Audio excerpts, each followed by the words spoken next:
I'm Brian Horn, editor of Lawn and Landscape magazine. Thanks for joining us today for our webinar on hiring and retention of quality employees, presented by James Manske, owner of Elkhorn Lawn Care. A few notes: if you have a question on the Zoom interface, there is a Q&A box. If you just type that in, I will be fielding those questions. No one else will see them, so just send them over to me. And if we have time, we will address those at the end of the webinar. Second, we will be sending a link to this webinar probably in a week or so to everyone who registered. So if you have to cut out a little bit early, you will have access to this afterwards. Presenting today is James Manske. He became an entrepreneur at the age of 10. At 15, he launched Elkhorn Lawn Care in Omaha, Nebraska with 7 divisions. With more than 18 years in the green industry, Manske has additionally built multiple successful businesses, including a real estate investment company and an innovative construction equipment manufacturing company. He is also a licensed commercial real estate broker. With that, James, the floor is yours. Appreciate it, Brian. Appreciate the opportunity just to share with everybody today. And you kind of went over with my background, but starting over 20 years ago, or about 20 years ago this year, just going from, a one-man solopreneur to changing that mindset into how can we grow this with as many team members as possible to a successful company. I didn't have the opportunity to work for somebody else. So at an early age, I struggled, like many of you, wearing all the hats, experiencing all the growing pains, finding great team members. And we know that to have a great business, you can't do it by yourself. So you need a great team working with you to elevate your business to the success. And that just creates a well-oiled, thriving, successful organization in general.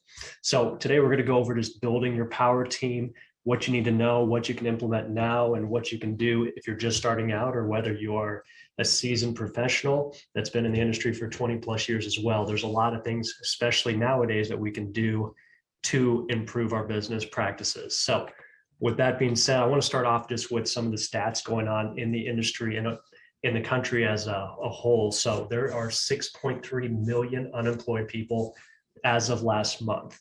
So this is all from the Bureau of Labor Statistics. Out of that, there's also 11.1% employed by working at home. So why is that important? We need to figure out if that's a possibility for us. We have to constantly be looking to pivot. So is there an opportunity that we can offer telework services or telework team members in our organization, or how can we attract those people to our company? Just last year alone, there was 173,000 plus openings in our industry alone. So that is something that's really been on the back of my mind as I've been putting together this presentation for you guys, because every year, if that's how many people we need in our industry as we continue to grow, how do we start attracting from that 6.3 million unemployed, or how do we start creating a sense of urgency to fill our company's needs? So that you can also see last quarter of 2021, there was just over 1.2 million employed in our industry. So with that being said, we should be at 2 million by the end of the next couple of years. So what's your business going to be taking as a piece of that growth potential? Because the potential is out there. We see it every single day with customers and businesses going up as they are, and people wanting to reinvest in their property. They need more maintenance. So how big of a piece of that percentage do you want in your organization? So like I said, today we're just going to be talking about building that power team. I'm going to touch on a couple different things. So starting with mindset versus skill set.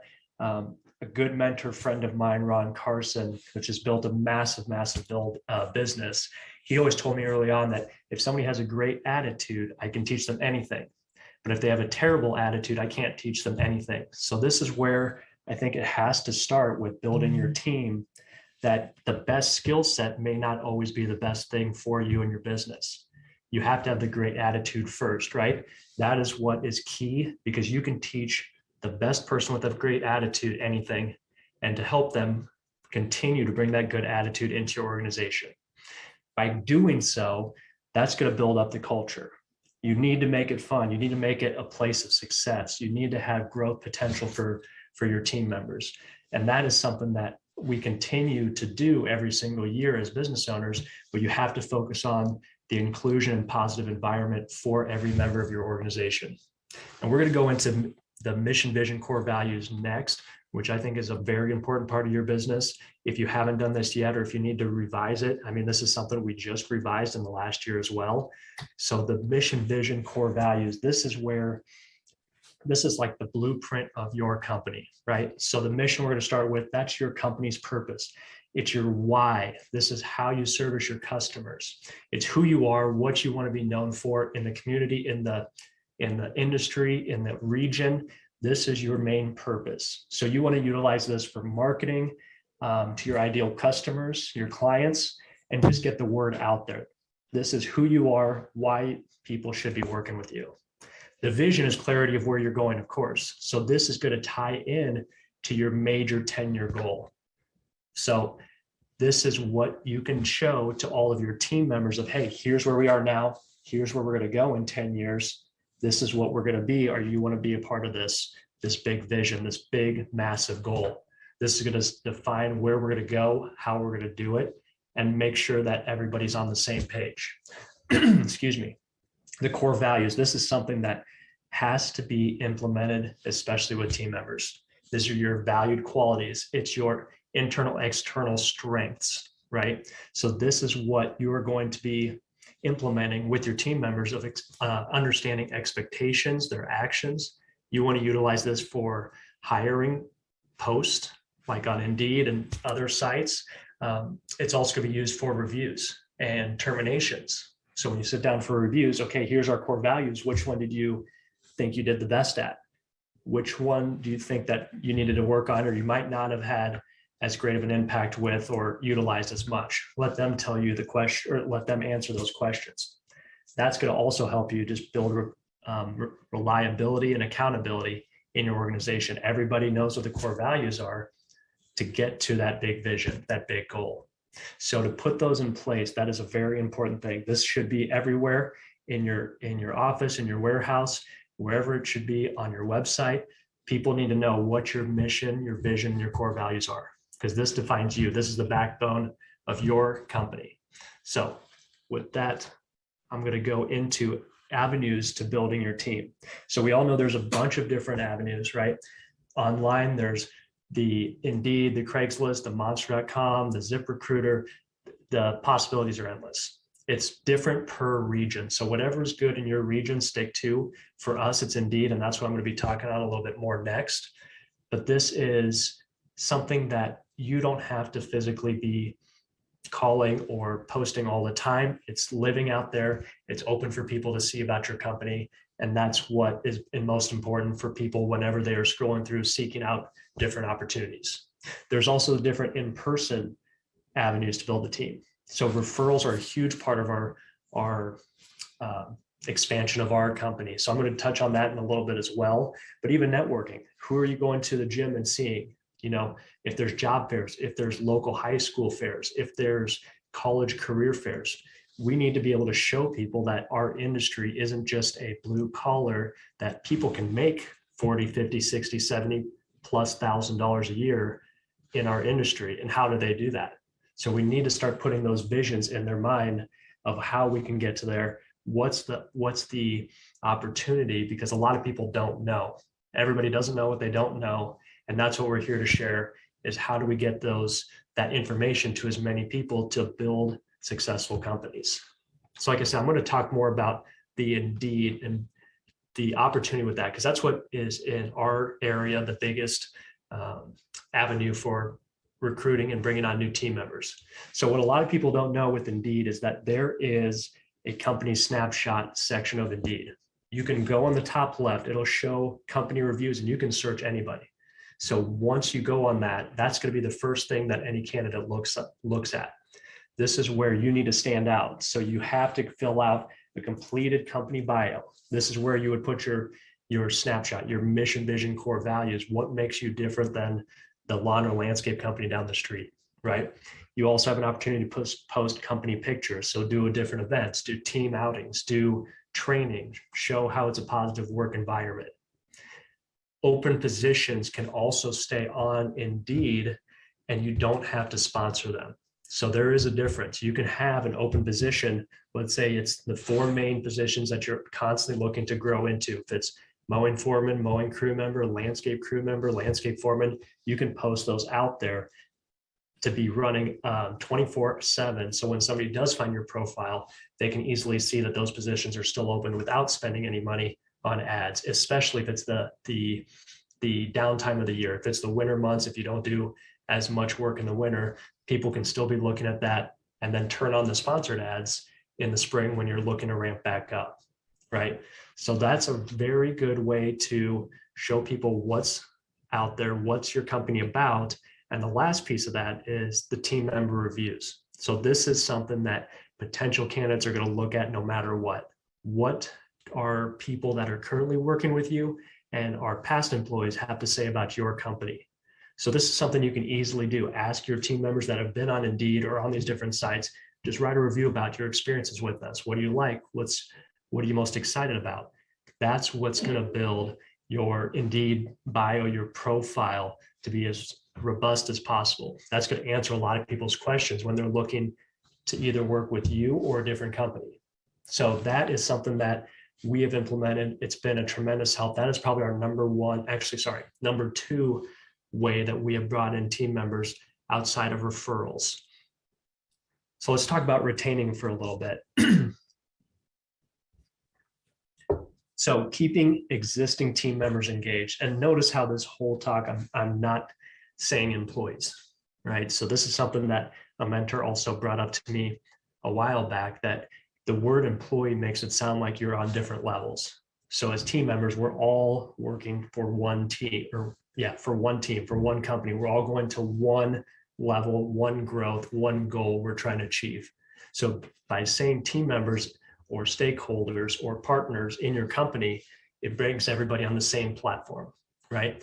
So finding existing team members and finding new team members, keeping existing team members engaged is very important. The experiences with burnout, mundane tasks, toxic work relationship, this is all stuff we need to focus on to eliminate right away. We have to create a culture that is safe, it's fun, it provides growth opportunities, and it provides people with financial support where they don't need to look for another position anywhere else.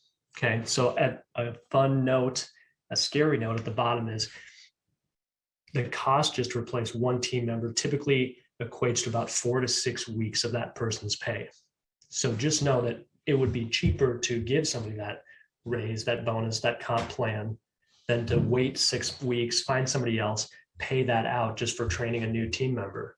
So you have to keep those opportunity costs in the back of your mind at all times too, that, okay, we might be losing somebody for $1 more, they might go somewhere else, but now you're going to be paying way more over the next 6 weeks just to train, and that person might not work out. So in our industry, it might actually be longer than 6 weeks. Okay, so that is something that we need to find ways to retain, keep them engaged, and be as positive as possible in the work environment. So one way to do that is inclusion in company meetings. This is something that you need to strive for, and everybody needs to strive for, including myself, but doing reoccurring meetings, daily, weekly, monthly, quarterly, and annually. It's a great time to include your staff and information on what's going on in the business, provide them the feeling of importance, and just making sure everybody's on the same page to reach those big, massive goals. So bring up some of this following stuff. I mean, your big wins, bring up recognitions, the praise. What did a certain crew do really good last week? How did they exceed expectations? What's our progression on our company goal, if it's quarterly, monthly, yearly? What's coming out with new promotions as far as services, or what can we look at? How can people keep an eye out for this new part of the season that could be Christmas lights, where they could put a bug in somebody's ear and make a commission off a customer, but make it exciting. So including your team members in these milestones not only will make them feel more included, but they'll also be celebration time. It's going to be a normalized time in the company where your excitement to perform at higher levels and just build on what you've done, where you're going. So with that being said, a great way to show people in your organization where they are going or what's available is the progression chart. And a lot of people don't know how to put this together, when they're hiring somebody new. They just say, okay, here's the position we're looking for. We are looking for somebody for $15 an hour or $20 an hour, but then that team member gets stuck in that position for numerous years. They don't know what's going to be available. They don't know what the next step is. And then you are constantly relying on reviews and when do I get this? When do I get that? So to lay out a progression chart for each individual area of your business is key. This is where you can take somebody that's just starting out and say, okay, you're going to be a crew member on the mowing crew. Here's what your pay is. Here's your responsibilities. Here's your duties. If there's any benefits with that. And then to move up, to progress up to the next level as an assistant foreman. These are just examples that I put together for you guys to see for just a mowing or a landscape position. But to move on to that next level, these are what you need to do. This is our requirements. You have to be able to drive a vehicle, or you have to have a license, or whatever that may be. I put on here just some different ideas for you as well, but you can see then what their next level would entail. So you could be starting out at $15 an hour, but if you want to make $150,000 an hour, maybe as an area manager, you're going to have to do all of these things along the way. Here's the KPIs you have to hit. Here's what we expect of you on a day-to-day basis. You're going to do more responsibilities, or you're going to be managing different crews. So that's all part of what everybody should be trying to work on and implement, no matter what it is, even if it's office staff, if it's marketing, whatever that is. People need to know what their progression can be in the company. Otherwise, they're going to get burned out. They're going to get bored. They need to know how that's going to tie into the 10-year goal and how they can be a part of it, right? So if your 10-year goal is to be a $10 million, $100 million company, you're going to need a lot of area managers. So somebody's going to have to fill that position. Why not let it be a crew member that's excited to work right now that you can kind of shape into that area manager position down the line? So no matter what it is, and once you get to that area manager, maybe they move into an office position. So then they start the whole progression chart over again. So this is something that's endless, but people need to know what the opportunities are in your company. You might only start out with 2 or 3 for right now. If you're just starting out in business or a smaller company, maybe just crew member and foreman, and you don't have a manager yet. But with your massive 10-year goal, you're going to have a couple managers for each division. So start laying that out now. Put as many details in it as now or right now as you can, and just know that it can be fluid. It can change over time. The pay range is going to change. The benefits are going to change. The responsibilities are going to change. So as long as you have something now, that's key. You can't keep kicking the can down the road one day, one day, one day. So whatever you can do to just inspire people, to show them, here's where we can go. Here's where you can go. If it's going to align with the company goals and your personal, professional, financial goals as well, then we're all winning, right? Then we're all going to be successful together. And that's what I think is key. We have to keep that in the back of our mind as well, is how do we help as many people as possible through our vehicle, right? Through our business channel to help people become successful. So while you're hiring, like I said, this is just something that you can do during reviews. You can have it when you're hiring. You can post this on Indeed as well and say, this is the growth opportunities. So we kind of touched on all this as well, but a big thing for the progression charts is it's transparent during reviews for raises. So you don't have constantly the people asking, hey, I need $2 more. I need $2 more. I need $5 more. I need an extra $10,000 a year. So this is a great way to show that, okay, if you're at a mowing foreman right now and you want to be a manager, do you meet all of these duties and responsibilities? Did you have 30 different complaints or callbacks as a fertilizing technician? Well, until your callbacks are at 10 or less a year, you can't move to the next level. So we need to work on why you're having all these callbacks for quality control reasons before you can get a raise. And it standardizes the training too. So it's something that is open. Everybody should be able to see that. And you don't need to set a specific pay, because I don't want to show what some people could be doing and limit it to just one number. So maybe the pay range is $20 to $30 an hour for a foreman, whatever it may be, but that gives you room to at least show as a company whole where you can go as a group. So So let's talk about rewarding now too. So there's plenty of different ways to keep people retained, keep them excited, but rewarding. I'm a big believer of there's got to be more than one way that somebody can get compensated in your company, in your organization.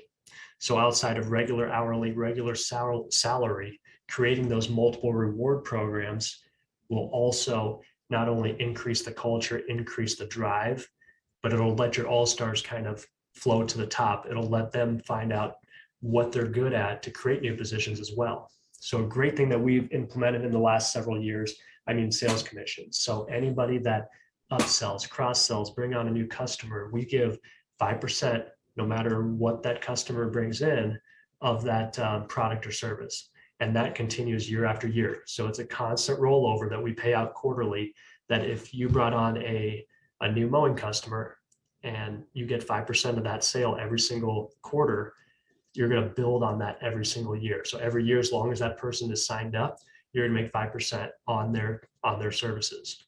The referral program, I kind of touched on this a little bit before, but this is something that we want our team members to be the billboards to find new talent, right? So we want them to spread the word. We want them to find and talk to good people. So anybody that they refer to the company, they're going to get anywhere from $1,000 to $1,500 per referral. And we pay that out monthly for at least 3 to 5 months. So every month that referral stays on board and works with us, the referee gets compensated $200, $250 until they hit that $1,000 or $1,500. So we had a couple of guys that brought in, 6 to 8 new team members last year just from referrals. So that's a big bonus that we compensate for, because we realize that these people know good talent, they know good people. They're not going to bring in somebody that's not going to stick around. So the referral program is something that anybody can implement. It's something that is very, very beneficial to the company and your community and your culture. Job and product bonuses too. That's something that if you are doing more landscape designs or irrigation, you already should know what your profit margin is. So is there ways to incentivize completing a project with less materials or ahead of schedule that you can divvy out or put in a private separate account, 3%, 1%, 5%. And at the end of each quarter, end of the year, then you can divvy that up between all the foremen that completed those jobs as an extra bonus and let them send it out to all of their crew members too. Something else that is always in the back of my mind is equity. So there's a couple things that I would recommend and not recommend. So I kind of go over this with some of my clients as well with consulting, is there are ways to give stock options without giving away equity. So it's almost a percentage growth year over year contract. So the people that you really want to keep happy, hungry, you want to make sure they're successful by helping your business grow. There is opportunities for that as well. And that gets a little bit more complicated, but I'd be happy to share or connect with anybody on that topic especially. And going back to the first slide about the industry, about all the unemployed and all the people that are teleworking. So we have to start incorporating more benefits into our compensation plans, into our profiles, so that people can see what we offer. So not only just for sick days, holiday pay, vacation, but do you have a simple IRA? You can match 3% a year in a couple of years. That's going to be a lot of money for somebody that they didn't realize that they were capable of achieving. So a simple IRA, 401ks are a little bit different, but that's when you get to a certain size and you have to offer it to everybody. So a simple IRA is a good way to offer just to your key team members, your management team. And a lot of that stuff too is more incentive. It can be for reviews. Once they hit a certain level on that progression chart, okay, now you get this type of benefit. Now you get this many PTO days. Now you get this health insurance. And you can also compensate as a health care or a health insurance reimbursement. So maybe you don't have to offer health insurance to every single person, but you can reimburse somebody month in, month out, the ones that you want to give health benefits to. So many of these are different avenues you can use to reward and keep people excited. There's also spillover compensation plans where Let's say you have a really good foreman that is great at training. Well, let's make sure we utilize his training capabilities by training other crews. So as soon as that person can train maybe 2 or 3 crews to do and mimic exactly how that person was performing, he should get a compensation from that. So maybe it's 1% of all the sales that other crew does after he sets it up. So that's where you can really start to grow a massive company, is by incentivizing people to train. It's kind of the franchise model. So you're going to train as many people as you can to replace yourself, and you should be compensated on that. And that's what people get really excited about as well. If you want to replace yourself and move up to that area manager position, or the regional manager, or just a manager, you need to train X amount of people to do the work that you were doing efficiently. And you're going to be compensated maybe a percentage of their sales, of their services completed. So it gives those different options. Instead of just one hourly or salary paycheck, it's a way for them to experience multiple streams of income just within your organization. Because maybe somebody is super motivated to be a great salesperson. They might have far more revenue coming in from the sales commission than they would from their regular salary. But you don't know that until you put those people in those positions, until you start training. Here's how we do sales calls. Here's how we follow up. Let's show them different ways to make money in our company so that everybody wins. So overall, your stakeholders are the key to a successful business. Through attracting, retaining, rewarding, just remember that as you grow, you're going to want to enhance the lives of so many people. And that should be part of your big goal. You want to help your community. You want to help your organization grow.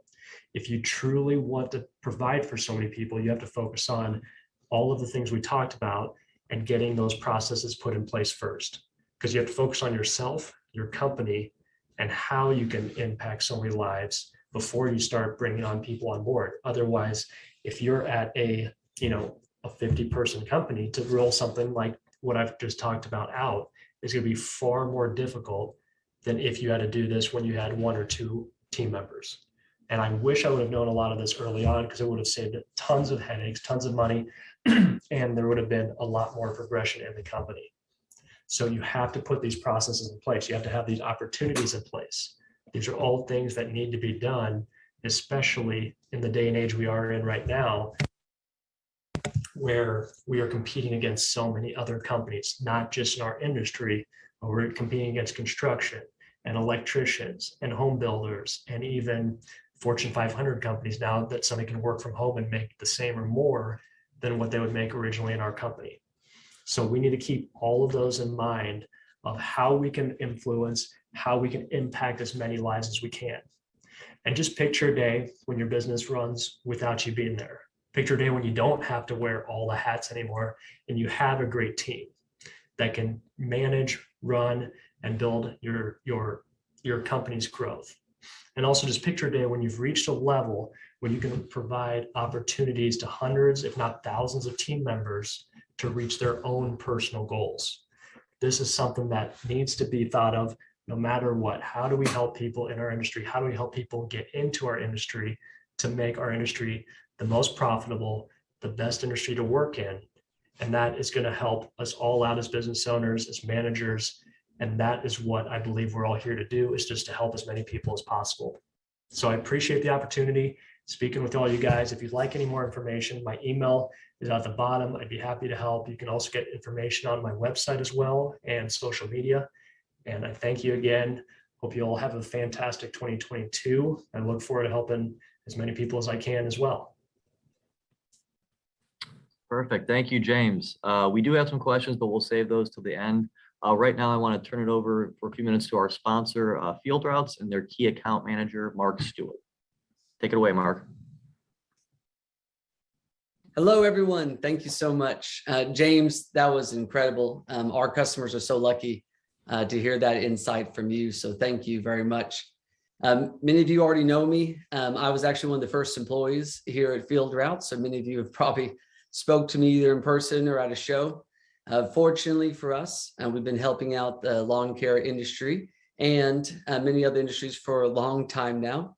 Thankfully, I've worked with thousands of owners across the country and helped them not just with trained technicians, how to be salespeople, how to hire, retain. So I'm very passionate about this talk, and James did a fantastic job. Today, what I'm going to do is more focus in on, we obviously can't magically make more people apply for your company, but what I'm going to teach you is I spent some time at Career Builder. I was a manager at AT&T where I managed 100 salespeople. So I've learned a lot of tricks about how to hire and retain young people, what they're looking for and what to say when they walk in the door. So I'm going to show you some of those things today. And many of you already know what Field Routes is. Our software platform is easy to use, but the biggest key is it drops your overall expenses. It helps you make tighter routes, more sales. Our customers tend to grow faster than anybody else using another platform, but let's get into the fun part. The real fun part is how to hire and retain these younger people as they walk in the door. And I'm going to reiterate a lot of what James has said, but I'm also going to add some new spins on it. So I can't wait to begin.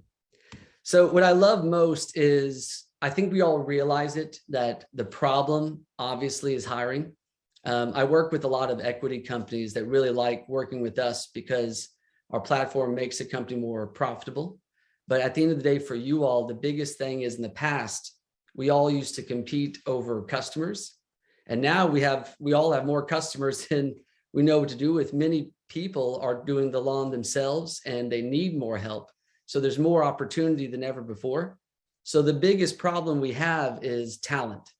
As long as we can have talented people working for us, our industry is going to do even better. But the real key is, I think what I want to focus in on, obviously we understand a lot, but I want to focus in on some tricks about how to hire 18 to 25-year-olds, what they're looking for and how to convince them at the door to work for you. So that's what we're going to really focus in on today. So the biggest thing I love is if you have the opportunity to be their first job, that's the most ideal. Because I hear it over and over again, people don't want to work, they don't stay very long. The biggest reason that in our industry, many times that I see with the clients I speak to across the country, is they're reaching someone on their 4th or 5th job opportunity. So if you can find that young person that doesn't mind working hard, that wants to build something for themselves, they're going to be worth their weight in gold. So really what I want all of us to realize is obviously they're not looking for you anymore. I love what James said, because Indeed is fantastic. I obviously worked at Career Builder, so there might be some a line there. So, but for the most part, of course, online is going to be a great opportunity. But in this market, it's really important to go after these people like you talked about. So one trick that other industries have been using for a long time and had a lot of success is they get to know teachers, coaches, mentors, and they know those students who aren't going to be going to college possibly and are looking for another alternative. So many of them are looking for the military, trade schools. So we have such an amazing industry and you have such a wonderful company that as long as you can get in front of them by doing speaking engagements, I mean, high schools are always looking for someone to come talk. And so at the end of the day, even if you're trying to hire 1 or 2 more people or 20 or 50 more people, this is a very important thing, not just to do for you specifically, but our industry, letting people know what a great industry it is, that you can make a life, a career, and be rewarding is such a great thing right now. And I've encouraged a lot of my customers to do it. And they always give me the feedback that they really appreciate it and it went over really well. And then we've already went over this. James is absolutely right. The number one thing is rewarding your current employees to tell their friends, and making that very, very good for them is so important, because the people that are working for you is the right culture fit already. So usually their friends are very similar to that culture fit. So that's usually the best pool that you can pull from. And now, obviously, I've seen most of my customers I work with find that restaurants, shopping, they can find people really quickly, people that they like, that seem to work hard. And again, other people are taking our are great employees to other industries. So this is kind of, unfortunately, how it works today. And it really helps that individual be able to make more money, make a life for themselves, have insurance, things of that nature. So I really encourage you to be more proactive about looking for the right candidate rather than waiting for them to come to you. So that's probably the biggest thing I really passionate about hitting in on this slide.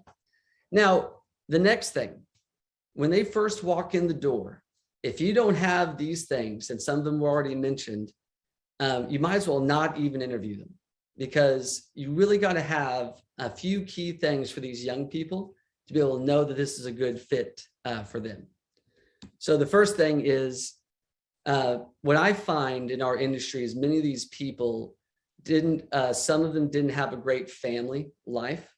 So what they're looking for when they come into your office is this going to be my new family? Is this someone that's going to care about me, take care of me, help me grow? So that's something that I really love to show off, is make sure they understand that it's a family atmosphere and that you're going to care about them. And then obviously we've already went over this, but the values are not just crucial for you internally from an operation perspective, but you really got to know that that young person will not work for you if they don't see the values that they believe in.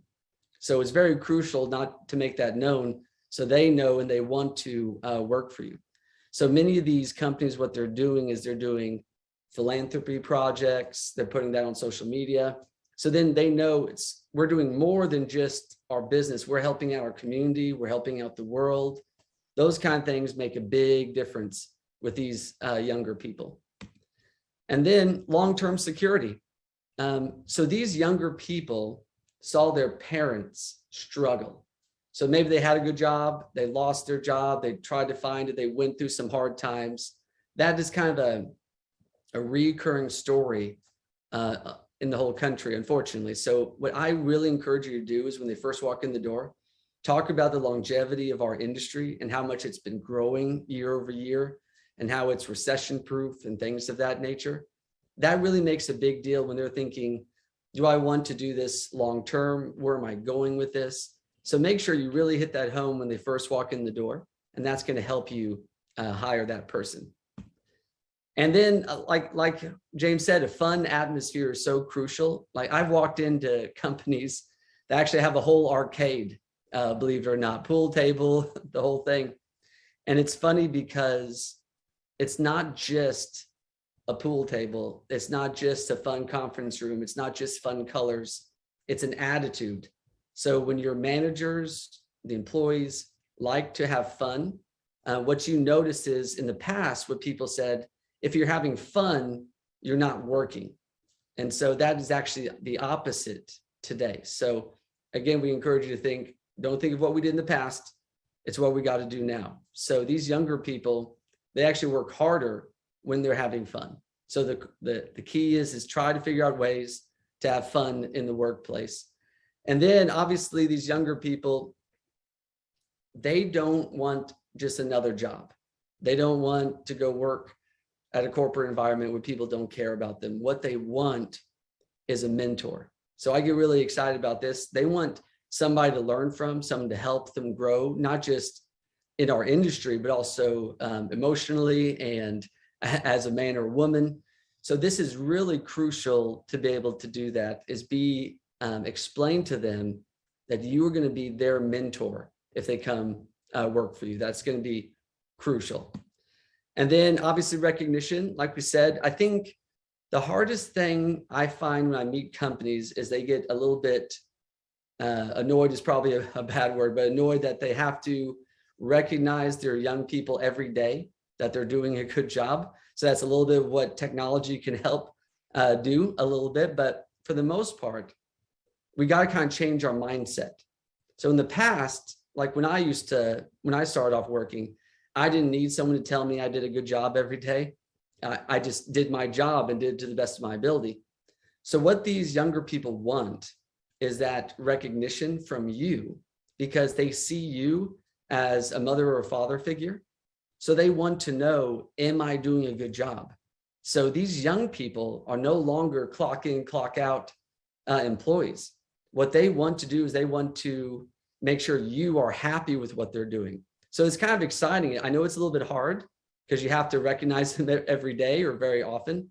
But when you realize that you have this wonderful employee that not just clocks in and clocks out, but really cares about what you think of them, it's going to be extremely helpful to grow your business. And some of the fastest growing companies in our industry have young people working for them for this exact reason. So I do want to encourage you. Now, this is a little bit funny, so I try to have a little bit of fun. If it's not online, it's not true. So with these young people is you can say all these great things that I just mentioned, but if they don't go online on social media, on Indeed, like James just said, and they see pictures like this with a mentor helping out a younger employee, teaching them how to do something, they're not going to believe you. So you can say it, their best friend could say it, but for some reason, if they don't see it on their phone, it's not true. So they definitely need to see it. So I would encourage you to build up your social media presence, your website, things of that nature can go a long way in terms of recruiting these young people. And then the biggest thing I've found is look in your local area and find out what trade schools are doing. So they're actually going to local events. They're sponsoring certain things on their website. They say certain things depending on your area. So if you look at the trade schools and what they're doing, that's kind of a really good indication that that's probably going to work for you, because they're spending millions of dollars trying to go after the same people that you're going after. But you have such a huge advantage because you're actually local, and then you can actually offer them a job right away, not come to this trade school and maybe you'll get a job afterwards. So you have a huge value for these young people. I really want to encourage you to pursue them. Don't be scared because they're young. So I really like to kind of summarize everything that James and I just said. The mindset has to shift.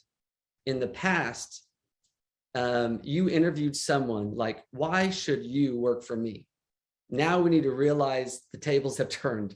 You've got to convince them to work for you. So if you don't have that mindset going in, you're not going to hire anybody. So that is the mindset you got to have when they first walk in the door. You got to convince them to work for you. You got to kind of roll out the red carpet as they first come in.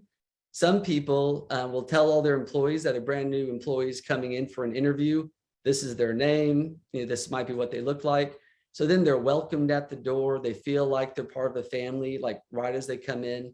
Some of them even get a special parking spot. So those kind of things add up. I don't care if you're hiring one person or 100 people. This makes a big difference. And then the next thing is when you're hiring a young person, sometimes you are their first job. So they don't have any experience. They could barely know how to tie their shoes sometimes. But the biggest key you all have to realize, which I imagine many of you already do, is you got to see them for their potential. So don't look at their size. Don't look if it's a man or a woman. Look at their attitude. Do they have an attitude that they want to improve, that they want to make their life better, that they want to work hard? If they have that kind of attitude, that kind of culture fit, and they meet the values that you have, that really is going to go a long way in finding these great employees. And then obviously having the best technology. So if you tell them, here's this old mobile app, or here's a piece of paper that you're going to use, that is obviously going to have them one step out the door. And then the biggest thing is you have many people, when they're interviewing these young people, assume they already know what the job is like. So you've got to assume they know nothing about your company. They know nothing about you. You're going to start from ground zero and explaining who you are, your values, and walk them through what a day in their life looks like, not just from the hours that they're working, but explain when they get to go home to their family, that they get weekends, that explain to them the life they can have with a great company like yours. And that's going to go a long way in helping them join your fantastic company. And now this is a big one. So other industries have already started adopting this. This is somewhat new for our lawn care industry, but many people have, when they're recruiting these young people, they say, we're going to have flexibility. if you work for me, you can work 4 days a week. And some of them are even saying, I can route your customers around your specific needs. So like what our customers typically do is if I'm one of your technicians and my son or daughter is winning an award at school at 3 o'clock, what's going to end up happening is we would put 3 o'clock on their time slot, and then you would route people on the way to that 3 o'clock appointment at the school and route people afterwards. So then the person really feels that you care about them. You're a mentor. This is a family. We care about your family. And that's really what's going to help these young people want to work in this fantastic industry.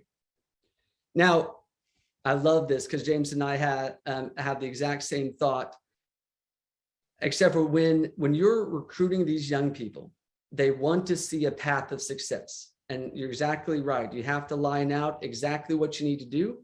But with younger people, what they want is they don't want really big rewards. Like, in months, you could become this. They want to know small little rewards that's going to give them a small little increase that shows them they're doing a good job. So some of my customers, what they do is they offer them to come work in their office and answer phones. And if they do really good with your KPIs, you get a promotion 1, 2, and 3. And then if you do well, then you become a technician. And then you become a technician 1, 2, and 3 if you meet certain KPIs. And they're all written down. They're all known. So it's not if I feel like it. You tell the employee if they do X, Y, and Z, they're going to achieve these goals.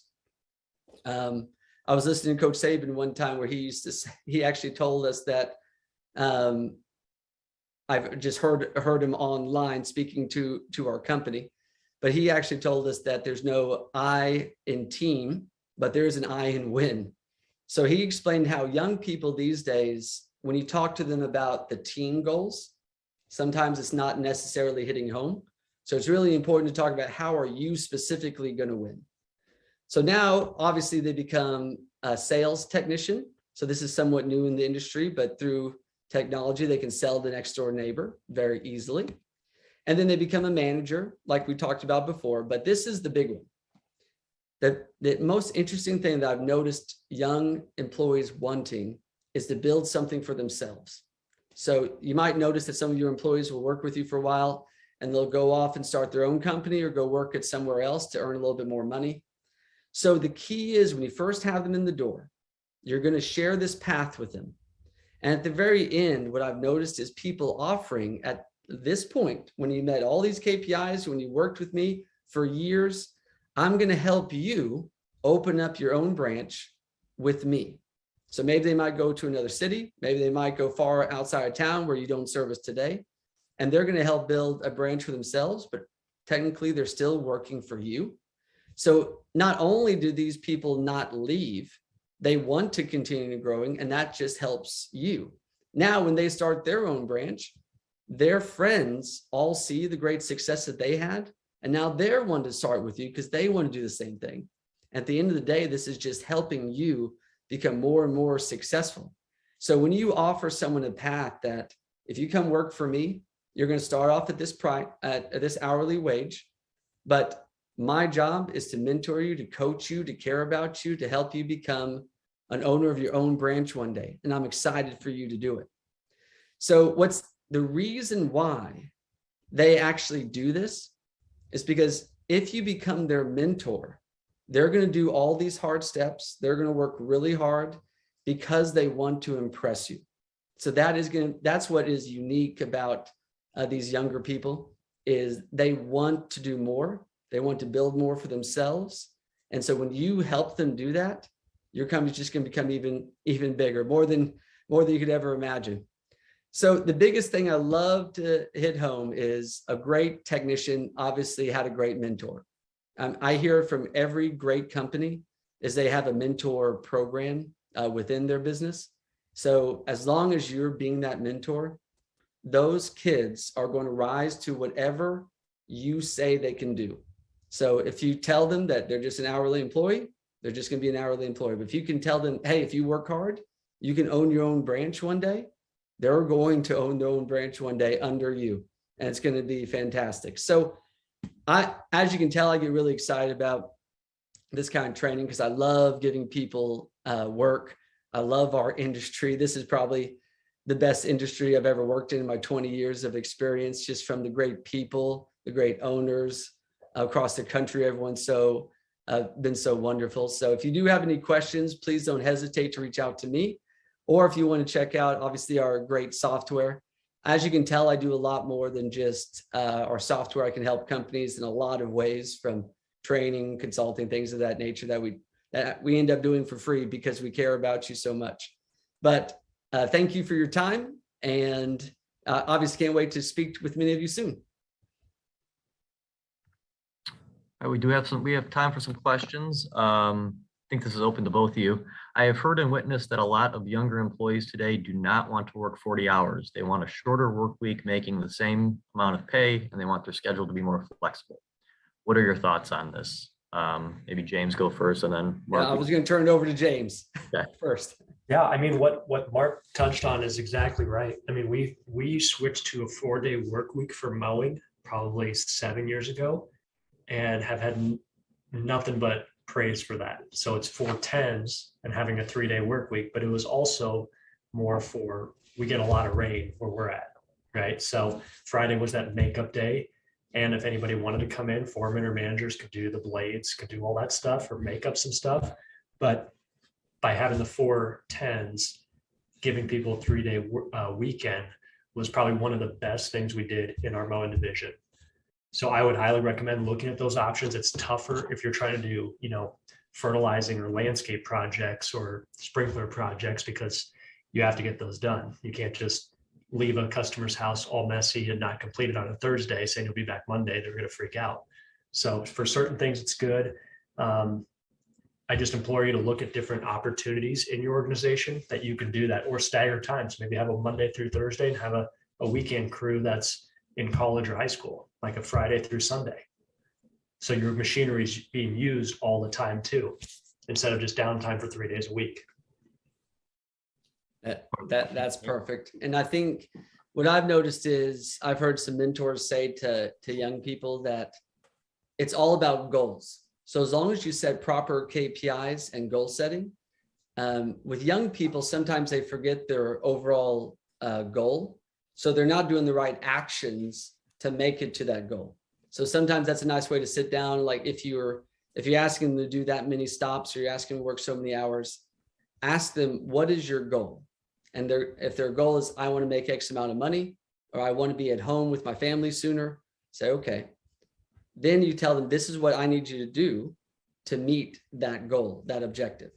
So sometimes it's nice to show them that carrot. So whether it's you being able to scale them back, as long as they are excited and engaged, they're going to be worth more to you, even though they're taking care of less customers, as long as they stay with you longer. So at some point, they're going to want to make more money.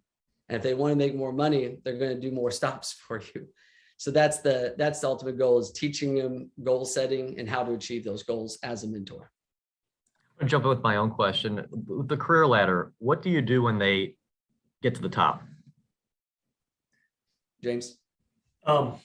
I mean, then whenever that happens, there should be like a C-suite ladder, right?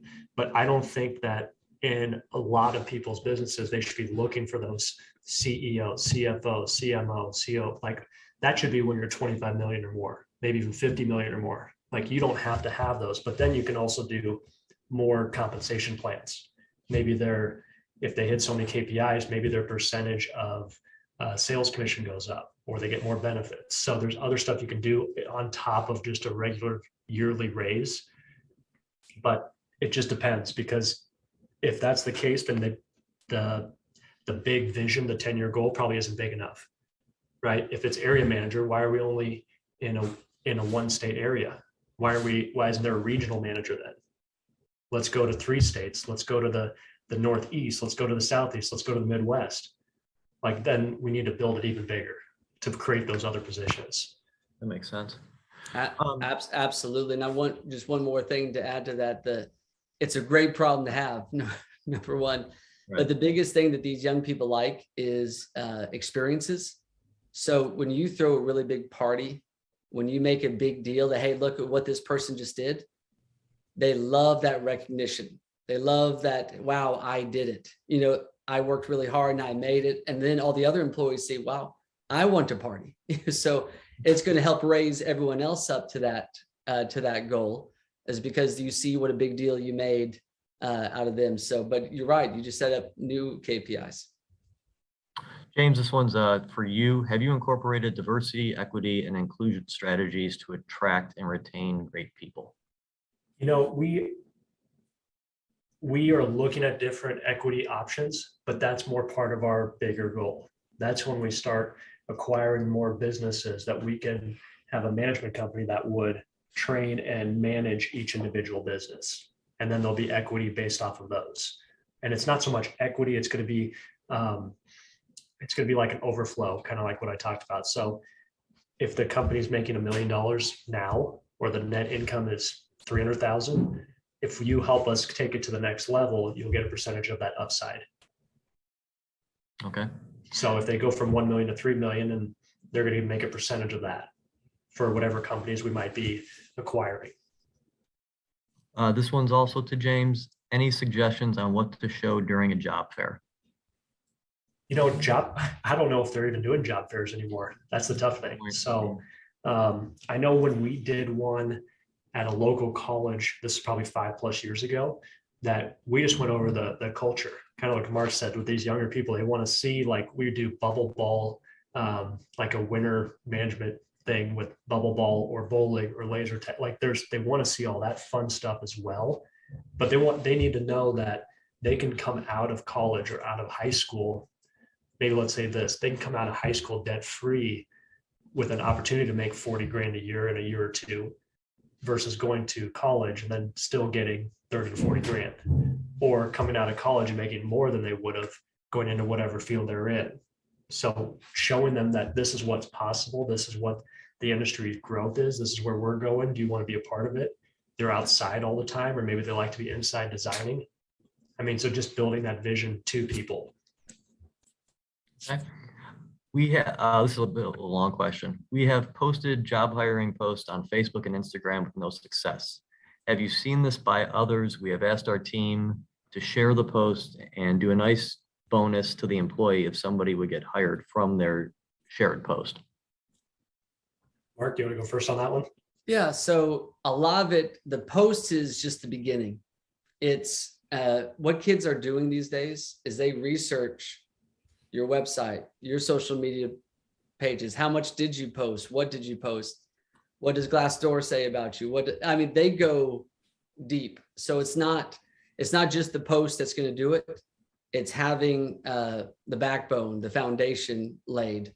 So, because if they look and they only see you post once a year, and maybe it's a decent picture, that one post isn't going to do anything. So like we said before, Indeed, it's not just the ad, it's your background, it's your company, it's what's going on, it's the pictures. So if you have all that background, that's what's going to help your post, so much more. Yeah, and we don't really even post positions on social. I don't think we've done that for a long time. It's more culture, right? So yeah, it's to the customers, but it's also to people intrigued about working with us, right? So you want to have those social posts about what you're doing for fun, team member spotlights. Like, people want to know that this is a career, right? And somebody might just be scrolling and they work for somebody else, and they're like, well, shoot, they do like casino night in their office for a holiday party. Like we just got a meal or whatever it is. So then they start seeing that stuff. It might not be a targeted post for a position, but they can slowly start seeing the cultural effects of your business. And that's what I would recommend having your team members share. Like, that's what they need to get out, not just, hey, we're looking for one person this year. Right. Squeeze one last question in here. James, you had mentioned $1,000 referral bonus. I think someone's asking how you came to 1,000, or, I'll add on this. How do you figure out what percentage of your budget do you want to, spend on referral bonuses? I'm not sure how that amount even came into play, but it was more of just, I was seeing what we were spending on some of those job posting sites. And I'm like, we're going through so many people that are zero experience, how do we just offer something else to our current team members? So I think if it was like spring or we really needed something, we would bump it up to 1,500 or 2,000 or whatever it is, because I knew that that would be more of an incentive for somebody to go out and pay our people a referral fee or referral incentive than paying it to like a ZipRecruiter or somebody that we don't even know. So it's just for them more to network, find people that they know, because a lot of people they have friends in the industry in different companies, right? So you want to leverage that as well. So it could start out as 1,000. You could do 2,000 if you really need somebody, but post it out there, post it on your bulletin board or where people clock in or their job duties are, and just say, hey, we're looking for somebody. And it was just 1,000 easy earlier on because it was $250 a month for 4 months or Okay. $200 for 5 months. But it could be whatever you want. It could be $5,000 if that person stays on for a whole season, or whatever it needs to be. But it just depends how quickly you need to hire and fill a position. Got it. Well, we are at our hour here. Mark and James, lots of great information. I appreciate you joining us. And again, a reminder, if anyone who registered will send out this link via email probably in about a week, and it'll be available on lawnandlandscape.com. So Mark and James, thanks again, and everyone have a great rest of the day. Appreciate it. Thank you. Take care.